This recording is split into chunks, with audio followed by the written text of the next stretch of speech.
Bom, então meu nome é André. O objetivo dessa palestra mesmo é realmente mostrar a ideia de como um biólogo sai um pouco dentro da academia, né?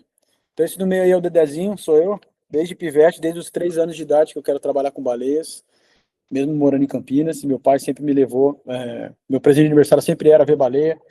Se tu ver aqui na minha casa, cara, é tudo baleia, tenho tatuagem de baleia, só de baleia. Sou meio doidão, assim, com as baleias. Então, o objetivo sempre foi estar junto com isso, né? Quando eu entrei na UFSC, eu entrei num laboratório que chama Laboratório de Mamíferos Aquáticos, né? É um laboratório que a gente... todo animal que morre, tipo, na praia, esses animais são levados para dentro do laboratório, né? Então, o laboratório, que é o Laboratório de Mamíferos Aquáticos aqui da UFSC, hoje, dentro da UFSC, é o responsável por fazer todo esse trabalho de mamíferos, né? Então, assim que eu entrei no Lamac, eu comecei a estagiar na R3 Animal. Para quem não conhece, o PMP é um projeto de monitoramento de praias. Então, todos os dias, durante as praias, tem esse monitoramento diário de se encontrar um animal vivo, esse animal é levado para o centro de reabilitação e lá eles reabilitam os animais.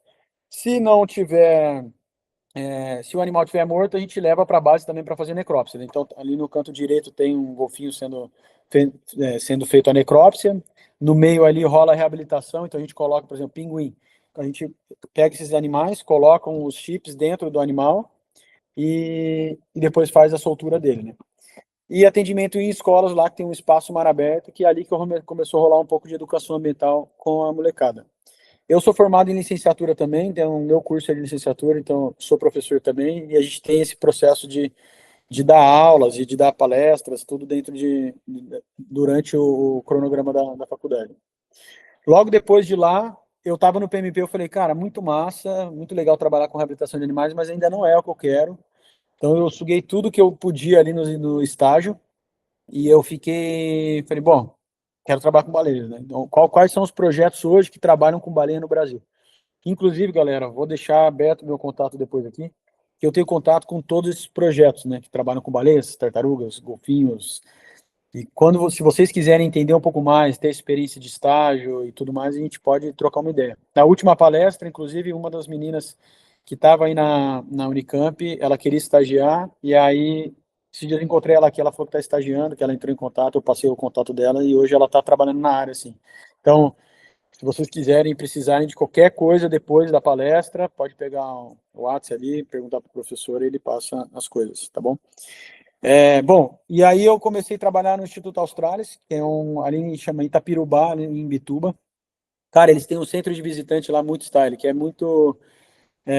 tem um lugar, tipo, tem uma ossada de baleia, tem todas tem várias placas informativas e tal. E quando a gente estagiava lá, a gente falava para a galera assim, ó, isso aqui, explicava tudo sobre a baleia franca, e na frente, a sede fica na frente da praia, então na frente já estavam as baleias, então a gente explicava, aí subia no deck em cima e a galera via umas baleias francas ali na frente, né?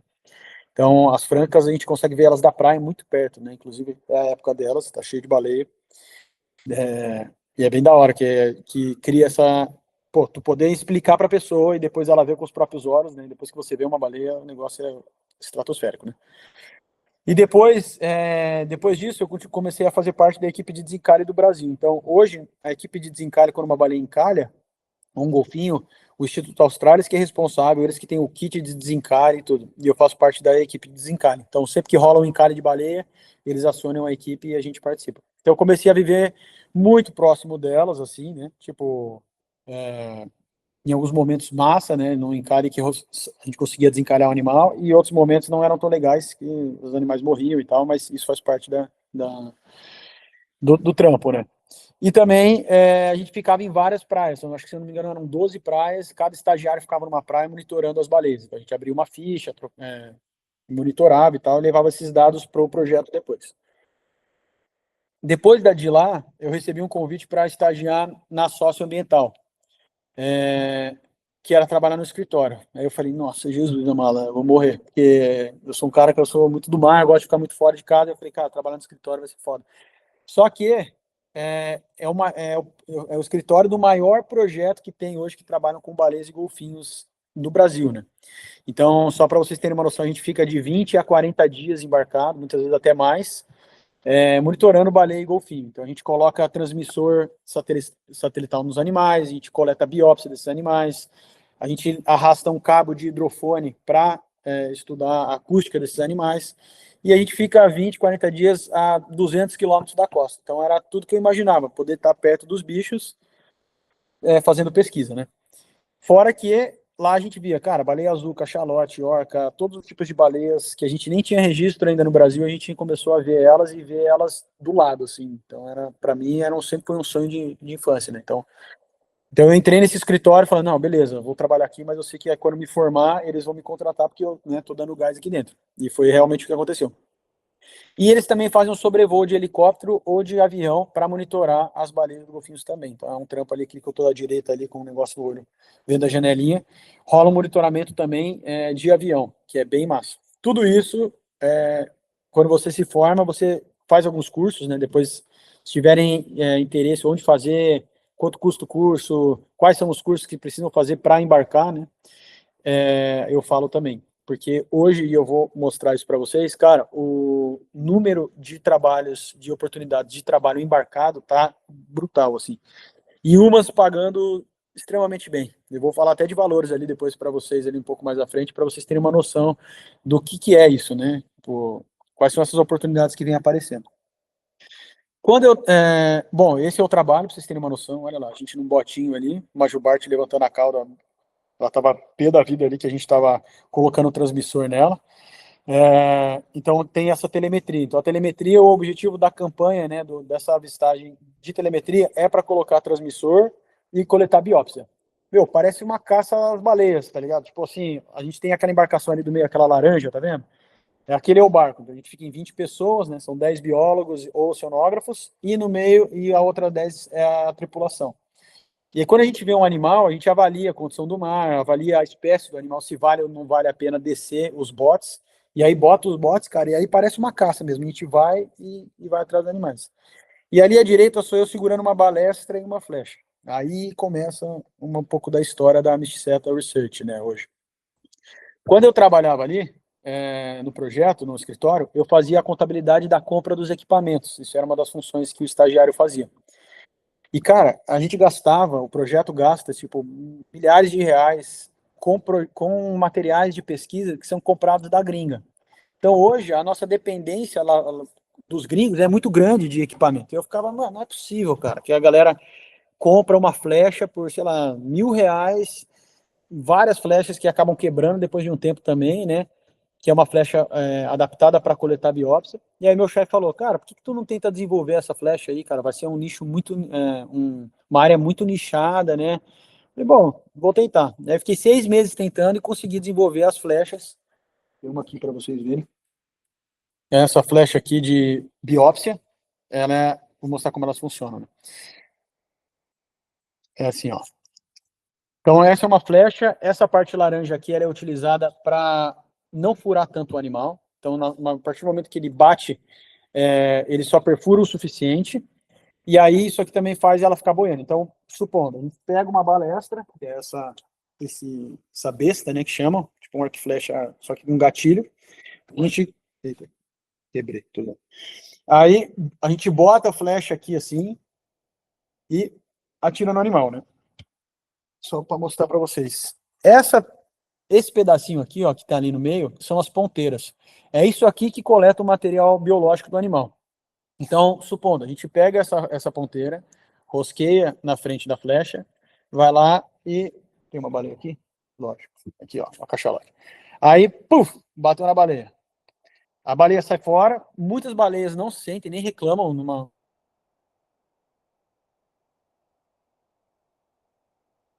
Aí passa com o bote do lado, pega, desrosqueia essa ponteira, recolhe o material biológico, que é aquela pele e gordura que está no canto direito ali, tá? Tira, pega uma outra esterilizada, coloca e segue reutilizando a flecha várias vezes, né?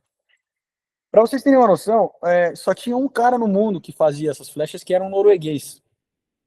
E então, para você comprar uma flecha dessa, tu pagava o valor da flecha mais o dobro, né, mais o valor da flecha para poder chegar. Então, todos os projetos da América do Sul, todos os projetos do Brasil, projetos que fossem mais longe ali da Noruega, ou não compravam, ou compravam poucas por um preço muito alto e a logística de demora era muito alta.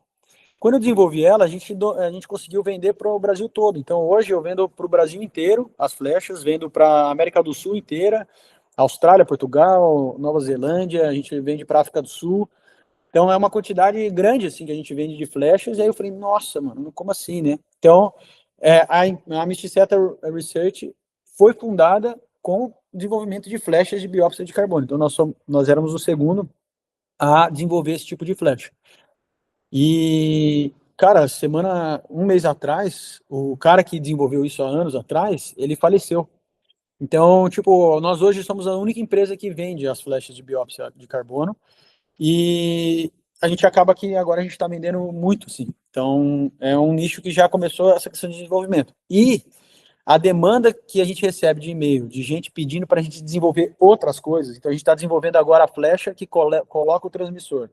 A gente desenvolveu uma rede que coleta microplástico, que eu vou mostrar para vocês. Então, uma demanda de desenvolvimento de equipamentos. Isso é uma coisa assim, ó, brutal. Tem muita gente precisando de equipamento, porque os equipamentos são muito caros para comprar lá de fora. E a logística de chegar, isso é um problema. Então, foi assim que surgiu. Então, eu abri uma empresa para poder vender isso. Então, eu mesmo aqui, ó, na foto de trás, eu vendia a flecha para os projetos e usava as minhas flechas no projeto.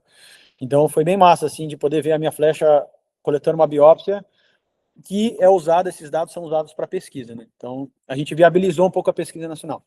Depois disso, eu como educador ambiental e professor, muita gente começou a procurar para fazer limpeza de praia, algumas ações de questões de sustentabilidade de algumas marcas, algumas empresas, e a gente ia lá, além de fazer o processo da limpeza, a gente dava todo o respaldo técnico, né, de contar um pouco sobre a problemática disso e tudo mais. Então já surgiu uma outra vertente na empresa, que foi essa prestação de serviço de, sei lá, limpeza de praia, algum evento, sei lá, de corrida, que eles queriam falar sobre sustentabilidade, qualquer outra coisa o que um biólogo poderia acrescentar.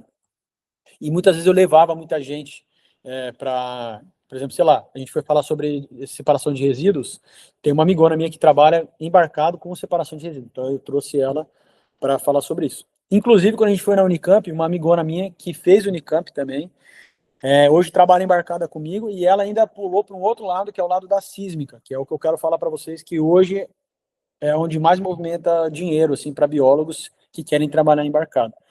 Então, eu vou chegar nesse ponto também. Ó, galera, eu não tô vendo nada, ninguém, nem sei se vocês estão aí, mas assim, vão me avisando aqui, tá, Felipe? Qualquer coisa, vocês estão ouvindo. Se a galera quiser dar uma pausa ou quiser fazer uma pergunta, vocês me falam, beleza?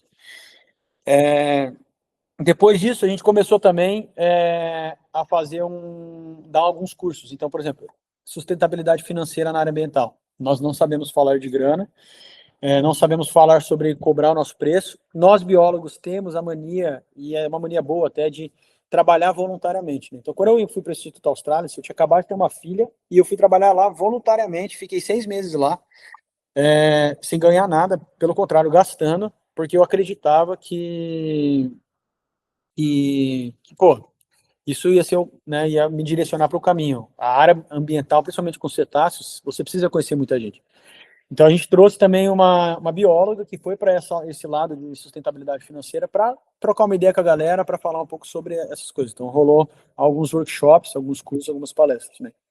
Também me convidaram para um centro de inovação aqui, que tinham vários empresários e tal, e eles queriam ter um olhar sobre a parte de sustentabilidade, a parte o que poderia ser feito dentro de um centro de inovação de questões ambientais. Né? Aqui em Floripa, as baleias chamam muita atenção. Né? Então, ano passado, cara, deu um boom de baleias aqui, que a galera parava o carro assim, era uma loucuragem. Polícia multando, a galera parando, gente brigando, tudo para ver baleia, 5, 6 drones no ar, assim, era uma loucura, porque as baleias ficam na frente, assim, ó, do mirante. Então a galera, pô, a gente quer surfar nessa onda, né, de falar sobre baleias, sustentabilidade, de consumo consciente, então me trouxeram para dentro do centro de inovação. Mais uma coisa nada a ver, que eu nunca imaginei que eu estaria. Só que aí eu falei, não, beleza, tá bem da hora as coisas, mas eu quero fazer uma coisa que eu curta muito, né? Então eu curto muito velejar, né? Em barco à vela. E gosto muito de trabalhar embarcado. E meu irmão, que hoje é o meu sócio dentro da empresa, ele é, cara, ele é monstruoso, assim, ele é um cineasta brutal, assim, de Campinas também. E ele é jornalista e cineasta hoje, né? E aí, eu chamei um dia ele para uma expedição, que era, a gente saiu velejando de Salvador, fomos de Salvador até Abrolhos, ali na Bahia, Abrolhos, Caravelas, depois Caravelas, Abrolhos, Abrolhos, Salvador. Foram 25 dias dentro de um veleiro de 30 pés, então em 4 pessoas, e a gente coletou os dados de ocorrência, né, desses animais. Toda vez que a gente via, a gente marcava, tirava foto, fazia a foto de identificação delas, e depois a gente doou esses projetos, esses dados, né? Sabe que a academia acaba tendo muitas vezes um ego de pesquisadores entre, não, esse dado é meu, esse dado aqui, e acaba aqui ficando engavetado e ninguém divulga, ninguém publica nada. Então a gente fez o contrário, a gente coletou todos esses dados numa região que é importante de dados e doou isso para o Instituto Baleia Jubarte, que hoje é pioneiro no estudo com baleias jubartes. E a gente fez um filme, né? Fizemos o Oceano, documentamos isso, fizemos o Oceano. Esse filme nosso, de 30 minutos, inclusive todos esses filmes, eles estão disponíveis no nosso canal no YouTube ali, depois se vocês quiserem assistir, né? Eu ia tentar passar o trailer aqui, mas, pô, tá muito ruim de som. Mas, assim, o Canal Off, não sei se vocês conhecem ali, o Canal Off acabou comprando esse filme e o Canal Off, e esse Oceano foi para o Canal Off. Então, assim, é um filme de conservação com informações técnicas que está dentro de um canal de lifestyle e tal, né? Porque ficou bem da hora, assim. Então, pô, foi um resultado significativo para nós. Pô, a gente está conseguindo comunicar isso fora da academia, né? A partir do momento que ele foi lá para o canal. Depois da nossa segunda expedição, a gente foi velejando para Fernando de Noronha. A gente já foi num veleiro um pouco maior de um amigo meu aqui. Todos eles a gente fez vendas de camisetas, vendas de bonés, um Catarse, né, que é um financiamento coletivo, onde a galera apoiava isso, né, o projeto, investidores, outras marcas, que acreditavam no projeto e foram lá e investiram no projeto para a gente conseguir viabilizar uma expedição desse tamanho, né? Realmente não é uma expedição barata. E aí a gente desenvolveu essa rede de microplástico para coletar durante a regata, que rolou uma regata, uma competição de vela, que sai de Recife até Fernando de Noronha. A gente participou dessa regata e aproveitamos e já fomos arrastando uma rede de microplástico. Então a gente juntou esporte, conservação e audiovisual, né? E ciência. E aí foi muito massa, cara, porque um dos projetos uma das marcas que nos apoiaram foi uma marca de chocolate. Então, o que ele fez? Toda essa água que a gente recolhia e filtrava o microplástico, eles pegavam essa água filtrada, que tinha uma quantidade mínima de microplásticos, secava esse sal e usava esse sal para fazer o chocolate, então, a flor de sal, né? Então, o chocolate, querendo ou não, tinha uma quantidade minimizada de microplásticos, né? Então, eles apoiaram, a gente entregou a água filtrada para eles, eles produziram um chocolate para isso. E teve um retorno muito grande, eles venderam todos os chocolates que tinham, porque tem uma causa atrelada, né? Então, uma marca de chocolate apoiando uma expedição de conservação. Um mercado, uma marca de roupas também, que busca um consumo mais consciente, uma marca de óculos também, que fez uns óculos com a Evoque, não sei se vocês conhecem também, ela estava fazendo uma linha de óculos que eram com plásticos do oceano, então a gente também doou esses plásticos, então fizeram uma linha de óculos com isso. E uma organização para uma expedição dessa é muito grande. Então, eu também, como biólogo, nunca tinha me organizado para liderar ou coordenar uma expedição. Então, desde a parte social, né, de escolha de equipe, de lidar com a mídia, de lidar com apoiadores, lidar com o dinheiro dos apoiadores, organizar essa grana e viabilizar o projeto, já sai do escopo da academia. Então, falei, pô, isso eu não aprendi dentro da academia, tive que isso durante o meu processo na empresa, no empreendedorismo, né? Então, assim, a importância de você não só se formar e não só pegar as informações que estão disponíveis no curso da biologia, né? E sim alguma coisa de fora. Então, pilotar drone, fazer foto, filmar, fazer um curso de liderança, fazer um curso de empreendedorismo, tudo isso para usar dentro das expedições, né? Então, foi bem massa, foram 4 dias para chegar lá em Noronha, e lá em Noronha a gente começou a gravação, né? Então a gente fomos visitar, além de mergulhar, gravar os animais. Então quando a gente chegou em Noronha, e a gente estava com um projeto atrelado a Noronha, a gente não pagou as taxas, que precisavam pagar umas taxas lá, eles não precisou pagar as taxas, não precisou pagar os mergulhos, tudo isso com apoio, com entregas de audiovisual. Então a gente entregava hoje, porque assim, convenhamos, os projetos, acho que você já deve ter visto alguns institucionais de projeto de conservação, tipo assim, a Baleia Franca, em 1930. Quando vê, tá todo mundo dormindo, ninguém presta atenção. Então, quando você traz um audiovisual massa, style, com uma pegada de cinema, isso atrai o pessoal. Então, a gente oferecia esse produto audiovisual em troca de um mergulho, em troca de um alojamento, em troca de várias outras coisas. A gente não precisou de alojamento porque a gente ficou dormindo no barco. Mas então a gente gravou o filme, o projeto Golfinho Rotador, o projeto Tamar, o ICMBio, todos eles recepcionaram a gente assim super bem. E a gente foi nas escolas de Noronha, né? Então, eu acho que a coisa mais massa dessa expedição foi que a gente teve uma causa social. Então, essa regata que acontece, são, sei lá, 100 veleiros que chegam em Noronha, né?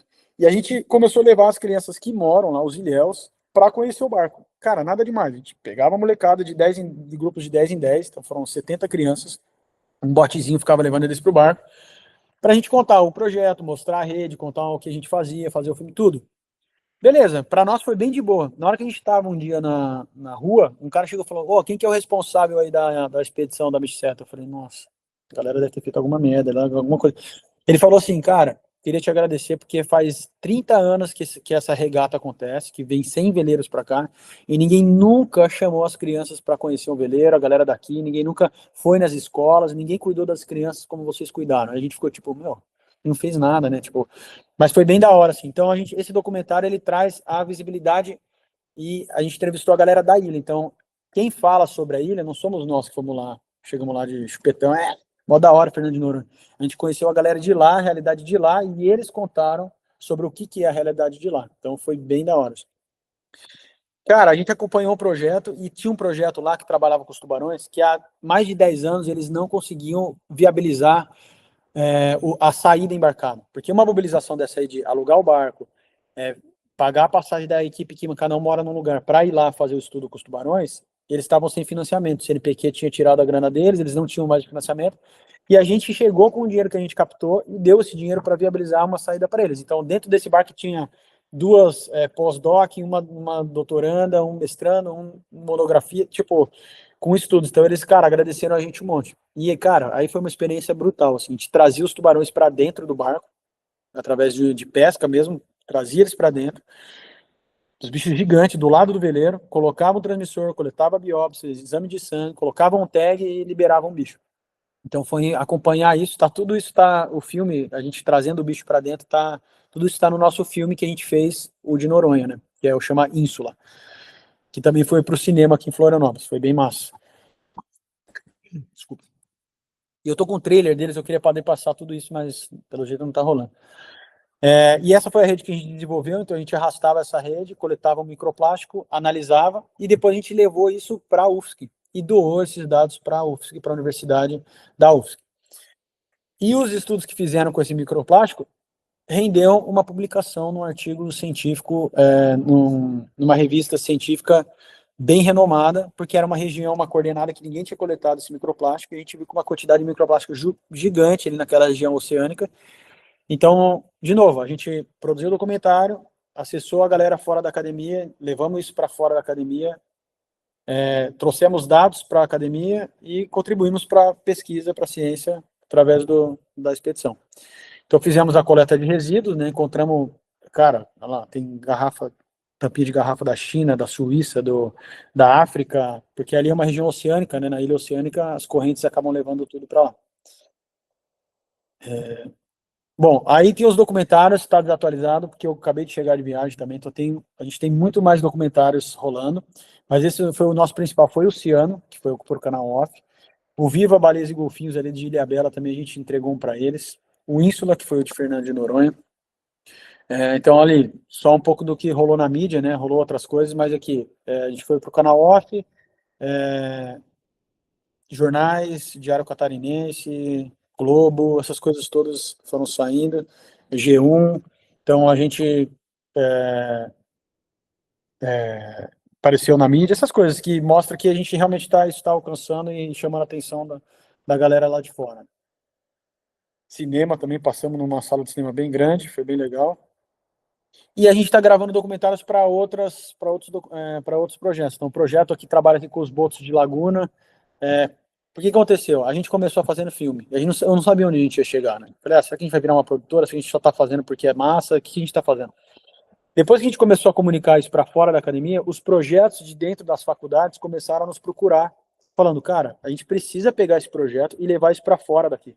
Quem são as pessoas que estão comunicando isso de uma maneira um pouco mais eficaz, né, e palpável para a galera de fora, com uma linguagem mais acessível? Ah, o pessoal da Mixeta. E aí, cara, começou a chover de job, assim, da galera no projeto, liga para a gente, ó, a gente tem uma verba de comunicação, a gente vai dar ela para vocês fazerem um documentário, cuidaram do nosso Instagram, cuidaram do nosso YouTube, e a gente começou a fazer. Então a gente gravou para o Peld, que trabalha com os golfinhos aqui de Laguna, para o Profranca, fizemos um documentário, para o Toninhas do Brasil, Iaco Pátia é uruguaio, também nos contratou.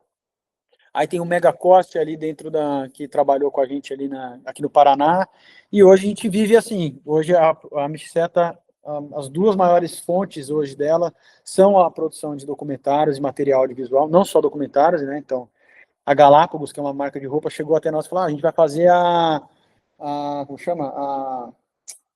A coleção de verão, queremos ter uma pegada meio ambiental. Vocês gravam para a gente, gravou, a gente fizemos o roteiro, entregamos tudo isso para eles. Então começou a surgir essa demanda de uma produtora que tem uma pegada de sustentabilidade e conservação. E hoje as marcas estão querendo muito falar sobre isso, né? Então rolou isso. E a gente muitas vezes precisa de gente, gente foi osso. A gente precisa de gente, precisa de pessoas que trabalhem com audiovisual, que pilotem um drone, que filmem, que façam uma foto nesses projetos. A gente contrata muita gente durante um documentário, porque às vezes a gente está gravando 4, 5 documentários simultâneos, eu não consigo estar em todos eles, e hoje eu trabalho na produção, então sou biólogo, mas estou trabalhando dentro da produção. Por quê? Meu irmão não é da área, ele é o cineasta, ele que faz alguma coisa, e a galera dos projetos não manjam de cinema. Eu sou a pessoa que fica no meio do caminho, então eu sou biólogo, entendo o que tem que estar, as informações que tem que, do jeito que tem que estar, o que pode, o que não pode falar, essas coisas, passo isso para o meu irmão, escrevo o roteiro, e ele vai lá e constrói um filme surreal em cima disso tudo. Então, a Mixeta hoje ela é uma ponte entre marcas e projetos, né, que possam casar e transformar isso num produto audiovisual.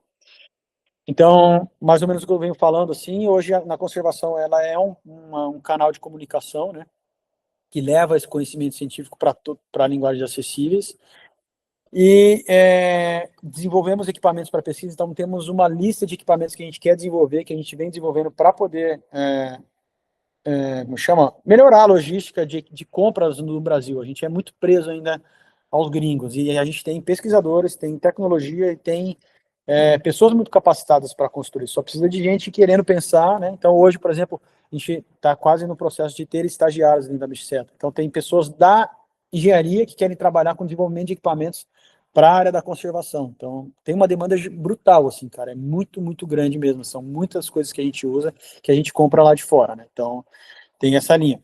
Educação ambiental, né? Escolas, uma escola contratou a gente para fazer um programa de vivência para as crianças, então a gente monta um cronograma inteiro para eles, para poder falar, a gente vai trabalhar sobre o oceano na década dos oceanos, né, que agora a gente está dentro da década dos oceanos e agora é uma obrigatoriedade, às vezes, ter essa matéria sobre o mar, né, sobre o oceano. E é muito falado, então a gente cria um roteiro de um cronograma de aulas e vende esse serviço para as escolas, né, para poder trabalhar em cima disso. Também contribuímos para a divulgação científica. Então, o objetivo das expedições na parte da pesquisa é contribuir com a coleta de dados. Então, toda expedição que a gente faz, por exemplo, a gente foi agora que eu não falei que foi o ápice, assim, que é o nosso maior filme que a gente está construindo, ainda não está no ar. Mas a gente foi para a Patagônia, acabamos de voltar de lá. A gente foi para mergulhar com as baleias francas, porque lá a gente conseguia, aqui no Brasil não pode mergulhar com os animais, e a gente foi mergulhar com as baleias lá na Península Valdez através de uma licença, né? Tipo, tira uma licença, então tem uma licença audiovisual para gravar os animais. E foi uma experiência, assim, brutal, né? Chorava que nem uma desgraça. de estar dentro de mergulhando com esses animais, né, de 17, 15 metros assim, foi realmente muito significativo. Mas a gente trouxe também, fomos com um monte de marca atrelada, saímos daqui de Floripa em um motorhome e 3 carros, e um dos carros, que era o meu, a gente puxou 3 motos. Então a gente, pô, foi muito massa. A gente deu rolê de moto, fomos velejar, fomos mergulhando com os bichos, foi uma viagem, assim, incrível. Então a gente entregou para as marcas o lifestyle, mas também estamos entregando informações sobre a baleia franca, que vai de Floripa até a Península Valdez ali, né? Então, a gente aprovou também uma lei de incentivo à cultura, tipo uma lei Rouanet também para conseguir isso. Então, mais uma vertente onde você consegue, tipo, essa parada de lei de incentivo, projeto de incentivo à cultura, lei Rouanet, tudo isso, cara, dá uma segurança de financeira mesmo, assim, de um projeto que é grande, a gente consegue tocar numa entrega que a gente entrega um filme, depois vai para as escolas, material impresso, livros, tudo isso a gente entrega para as marcas, né? Então, é isso. Bom, como produtora, nosso objetivo é alcançar e conscientizar o maior número de pessoas, né? Educação ambiental também. E é isso. Por enquanto, eu estou falando do audiovisual e das flechas, né? Eu quis falar um pouco disso, assim, que foi a minha vivência hoje. Antes de entrar numa outra área que eu quero falar, que é outras possibilidades, que talvez hoje sejam as que maiores possibilidades para se trabalhar embarcado, para trabalhar com animais marinhos em geral, né? Antes disso, eu queria. Deixa eu sair daqui. Deixa eu ver o bate-papo aí, que eu não tô vendo nada. Imagina vocês saíram tudo. É, Tá, beleza. Como é que vocês estão aí? Então, tá tudo bem? Deu para entender? Alguma dúvida? Quer tentar botar o vídeo lá, Felipe? Se rola o primeiro ali do que é a Misseta?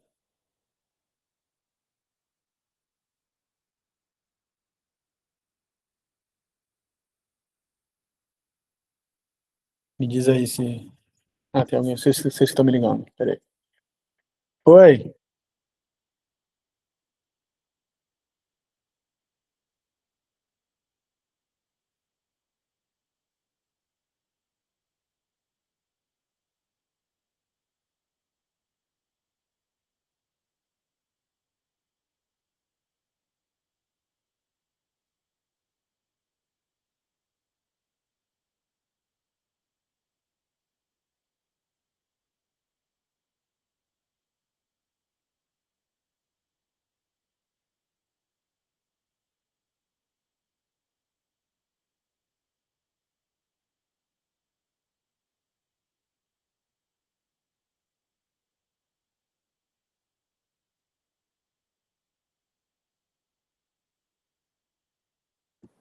Bom, vou falar aqui então. Primeiramente, cara, muito massa a pergunta.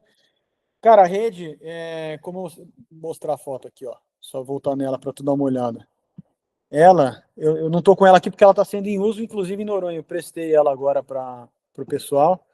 Então aqui, ó, nessa foto aqui, ela é simplesmente uma haste retangular que a gente colocou e 2 boias na volta, né? E, olha só, ela comprida aqui, quer ver? Aqui, ó. Tem uma foto aqui, eu e minha filha segurando ela. Cara, como ela fica a 30 metros da embarcação, ela é muito fácil de ver ela, né? Então, por exemplo, se entra um peixe ali, ainda está tendo fluxo de água, né? E ela é muito sensível. Então, se entra alguma coisa maior do que o necessário, ela já começa a se bater já, e a gente já traz ela e a gente desrosqueia essa ponta aqui, ó. Tá vendo? A gente essa aqui onde estou mostrando. Tem um filtro, então você desrosqueia na ponta. Só de você abrir, as coisas já passam por ali, né? E dentro desse filtro é onde ficam os microplásticos. Então não tem perigo assim nenhum. Até porque a gente fica de olho na rede o tempo todo e ela fica na superfície. Então ela fica muito visível, ela não vai muito abaixo, assim. Então não tem um problema nenhum, assim. O processo de filtragem, ela tem uma metodologia de 5 em 5 minutos. Então em 5 em 5 minutos a gente está tirando, coletando, joga de novo. Então fica nesse processo. Então é uma coisa que é tranquilo, assim, sabe? Se tiver mais alguma pergunta.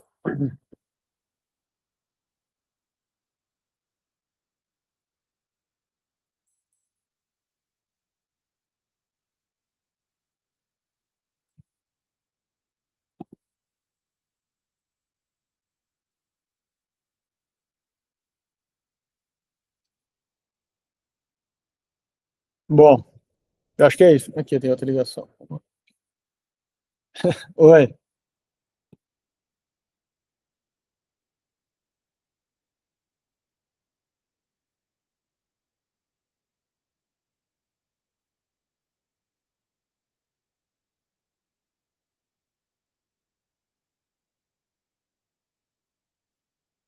beleza. Bom, cara, assim, foi meio assustador, inclusive, assim, porque é uma ilha oceânica, né? Então, pensa, as correntes das Maldivas, correntes do Brasil, elas passam por ali e quando elas vêm, elas encontram uma barreira, que é o arquipélago de Fernando de Noronha. E aquilo bate e bate nas praias.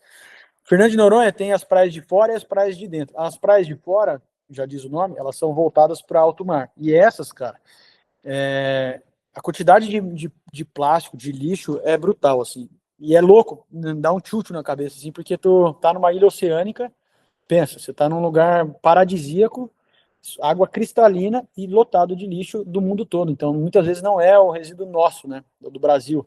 Tem sim muita coisa, né, principalmente até do turismo lá, que cada vez vem crescendo, mas tem essa problemática por ser uma ilha oceânica, então ela recebe resíduos do mundo todo, assim, lixo do mundo todo.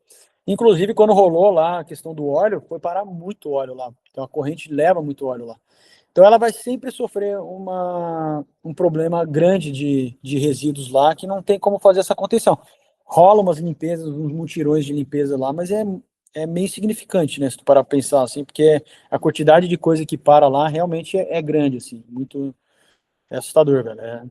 E essa questão do quando a gente, os resultados que a gente tirou com o microplástico mostrou que aquela região, que é uma região totalmente afastada, tem microplástico em vários indivíduos. Inclusive, a gente coletou algumas algas, assim, alguns organismos vivos, que quando a gente levou para o laboratório, esse organismo ele era torado de microplástico, assim. Então, a gente sabe que a gente consome muito microplástico hoje em dia, né? Então, os peixes que a gente consome hoje 99% deles já teve contato com microplástico, já engoliu microplástico e automaticamente nós consumimos uma quantidade grande de microplástico, né?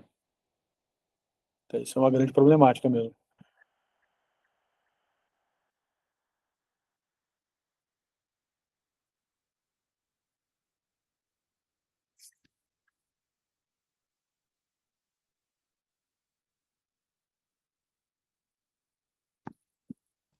Uma pergunta a mais? Posso continuar?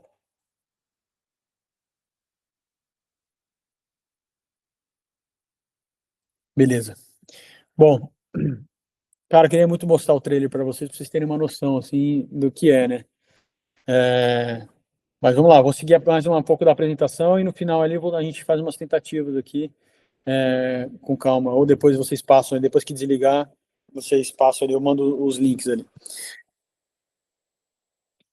Deixa eu voltar para a apresentação aqui.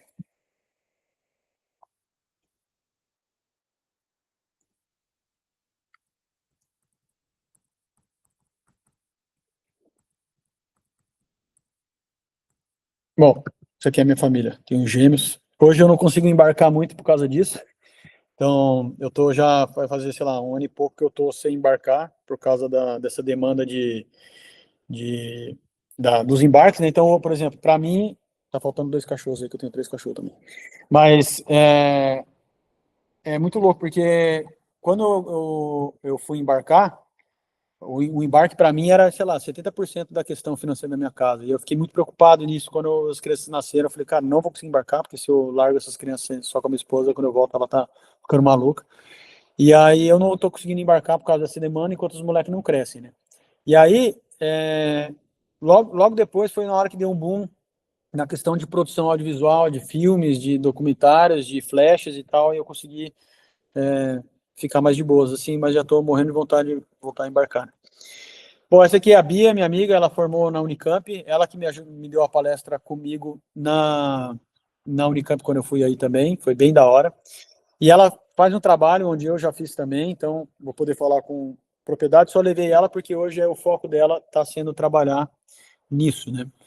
Então, muito legal também porque cada dia mais as mulheres estão tomando a frente e embarcando muito, né? Então, os embarques questão de plataforma de petróleo e de barco sísmico sempre foi uma coisa muito masculina, e hoje em dia não é bem assim. O número de mulheres embarcando é surreal, o que é muito, muito bom, e isso vem trazendo cada vez, e pelo contrário, né, muitas vezes estão escolhendo muito mais as mulheres para trabalhar do que os homens nesse ramo. Então, assim, e a Bia trouxe muito isso, foi bem legal ter uma mulher representando isso hoje, para mostrar que, e contando um pouco das dificuldades de também ser uma mulher embarcada, né, as dificuldades que hoje a gente vive no mundo afora, né, questão do machismo e tudo mais, mas ela trouxe essa perspectiva de como é trabalhar embarcado, foi bem da hora, e eu ia trazer ela para falar comigo aqui, só que ela está embarcada também, então não tá conseguindo. Então, assim, só para vocês terem uma noção, um navio sísmico, não sei se vocês sabem o que é um navio sísmico, quando uma empresa, dá um exemplo, a Petrobras, é, quer colocar as plataformas, quer pesquisar e tentar entender qualquer atividade petrolífera que eles querem fazer de busca por petróleo, o Brasil é muito forte e tem uma legislação muito forte do IBAMA de cobrar essas empresas estudos de impacto, né? Então, isso já puxa uma coisa. Por que a gente coleta biópsia de baleia e golfinho? Por que o projeto é focado em baleia e golfinho, né? Por quê? O IBAMA cobra da Petrobras o estudo e outras empresas estudos de impacto do ambiente. Vocês saberiam me dizer, vocês não conseguem responder, né? Mas beleza. Quem que são hoje os indicadores da saúde do ambiente? São as baleias e os golfinhos. Então, eles acumulam na pele e na gordura delas contaminantes. Então, através dessa biópsia que a gente coleta, a gente consegue dizer se o ambiente que eles vivem está saudável ou não. Por isso que o foco é na baleia e no golfinho e não é na tartaruga, não é nos peixes, não são nos tubarões. Porque são as baleias e os golfinhos que são os bioindicadores. Então, através deles que eles conseguem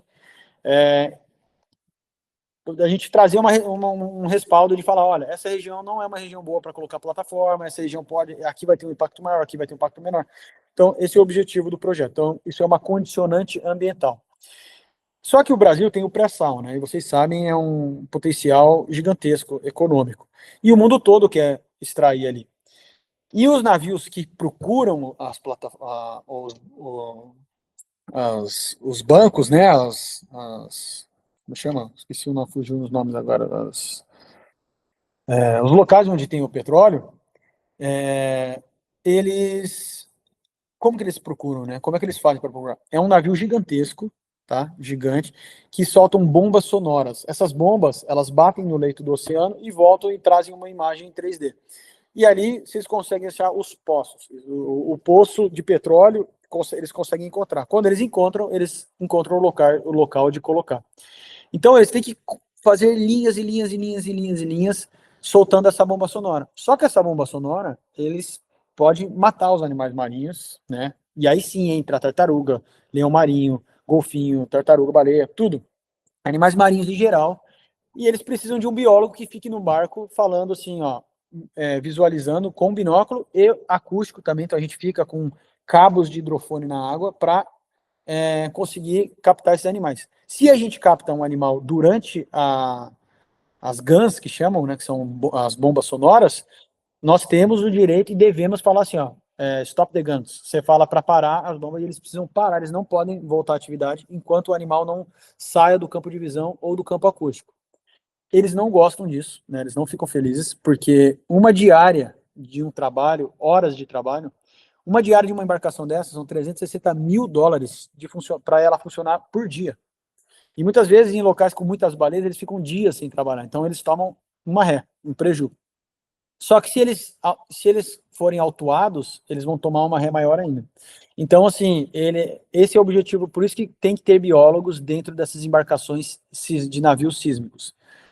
Então, só que é uma demanda brutal, assim, cada vez mais navio sísmico a rodo, né, aqui no Brasil.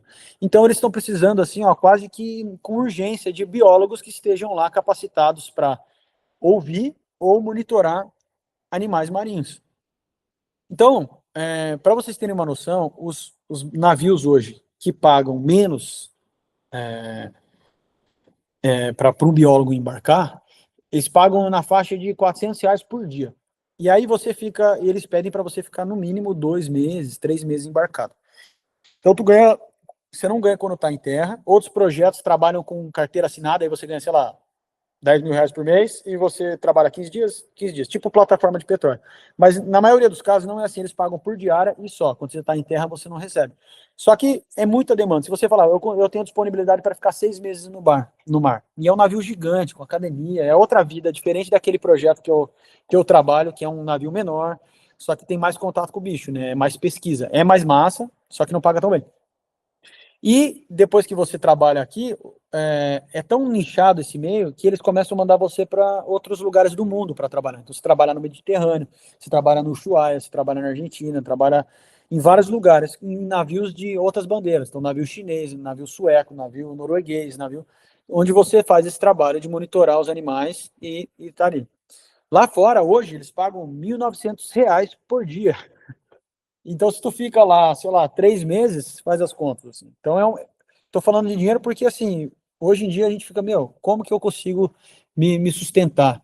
Então, você fica 3 meses embarcado, você consegue fazer um bom pé de meia, e quando você está em terra, você está livre para trabalhar em outras coisas, na produtora, ou trabalhar, fazer um freela na tua área, fazer laudo, que também é uma coisa que dá muito dinheiro para biólogo, fazer laudos, né, de você, é, sei lá, um laudo técnico ali de biólogo.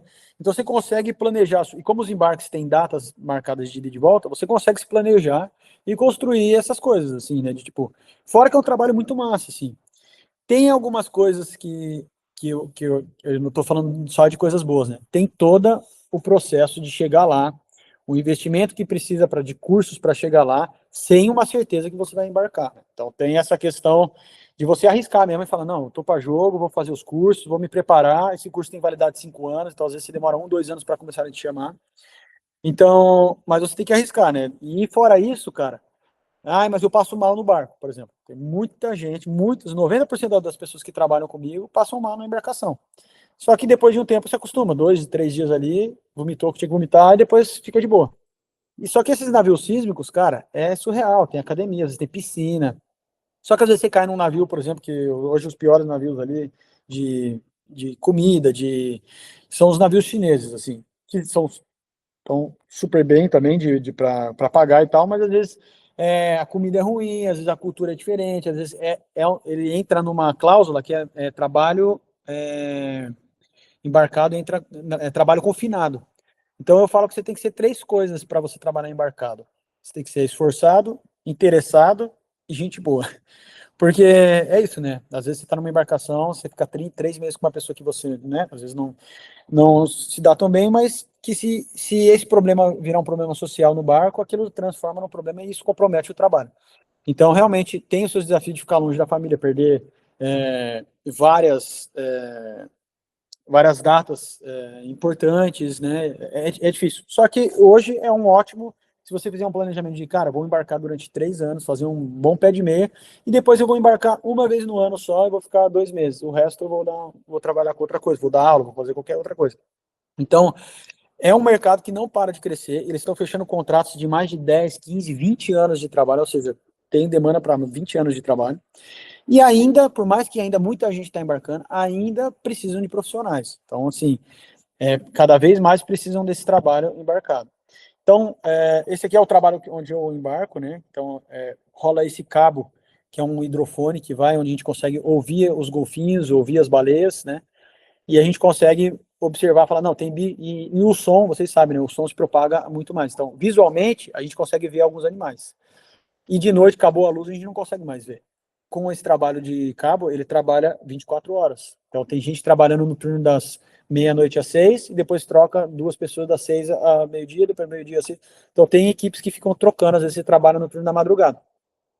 E isso tudo tem esses desafios também, né? De você trabalhar de noite, em condições adversas, né, embarcação mexendo bastante, mas tem essa questão. Então, olha só o que é um navio sísmico, que bagulho estranho. Esse é o maior do mundo, o maior navio sísmico, é um triângulo gigante. Todos esses cabos atrás são cabos de 12 quilômetros com hidrofones. Diferente da minha embarcação lá, que é um cabo de 500 metros, aqui são 12 quilômetros, cada cabo tem 12 quilômetros de cabo. E todos eles tourados de hidrofone, que são esses hidrofones que fazem o registro desses animais. E quando você identifica no gráfico, depois do curso que você tem, você identifica, você fala, não, tem bicho, pessoal, para. E aí eles têm que parar a atividade. Então, tá aí né, olha só, para você ter noção ali no Convés, como que funcionam os cabos. Esse é, por exemplo, ali, ó, é um vídeo de um... Não sei se vocês vão conseguir ouvir, né? Mas eu vou tirar o som. Mas é um som de um clique lá de baleia de golfinho que a gente identifica quando dá esses... É onde a gente consegue identificar o animal e depois de muito tempo você bate o olho e escuta, você já sabe o que é. Então, fora isso, você começa a trabalhar com outras coisas que você não aprendeu na faculdade, né? Então, às vezes dá um BO. No mar é assim, ó, quando dá um BO, se não tem uma pessoa capacitada para resolver a bucha, quem vai resolver são vocês. Então, desde cursos de sobrevivência em alto mar precisa ter, porque se dá um BO no capitão, você não sabe o que faz, você tem que saber o que fazer, como pilotar um barco, mexer em elétrica, se alguém desmaia ou tem algum problema de saúde, você saber os primeiros socorros básicos ali. Então, como a gente diz no mar, tem que ser uma pessoa safa, né? Tu tem que saber, mas às vezes você não sabe, mas você é um cara que consegue, uma pessoa que consegue, tipo, se virar, né? Então, isso aqui é o trabalho que a gente faz, é o trabalho embarcado no navio. Então, não é no navio sísmico, é no navio de pesquisa no CIRUT, onde eu trabalho. Então, a gente fica lá em cima na torre, tem o pessoal que fica de monitorando, né? Se eu não me engano, vai aparecer um bicho aí. Deixa eu ver se vai aparecer alguma baleia. Ah lá, um borrifinho ali. E aí o pessoal tá ouvindo ele dentro da galera que trabalha com acústica, fica dentro do barco ouvindo. Não é o trabalho mais legal, porque você fica dentro da embarcação, certo? Ouvindo e não vendo. Aqui ela deu sorte que ela tá do lado da janela. Eu trabalho na torre, lá em cima, e você consegue ver o animal lá de cima, do lado. Então, o animal vai realmente passando do lado da embarcação. Já esse é um navio sísmico, olha só, com L ponto. Você chega até essa embarcação com o L ponto, né? Então, por exemplo, o meu navio lá de pesquisa, quando o mar está muito ruim, a gente volta para a costa muitas vezes para ancorar. Esse navio sísmico não, porque ele aguenta a paulada, aguenta um mar grande. E aí, às vezes, tu vai lá, tu ia descer em 15 dias, o mar virou, o helicóptero não pode te buscar, tu fica mais 5, 10 dias lá. Então, tem que saber lidar com essa problemática. Então, aqui são algumas orcas, olha só, que passam do lado da nossa embarcação. Ó, então, tem uns registros bem legais de baleia azul, orca, a gente coletando biópsia desses animais, então tem umas coisas bem legais. E é isso, mais ou menos. O tempo correu um pouco mais rápido, porque os vídeos que eu queria mostrar, cada um tem 2, 3, 4 minutos.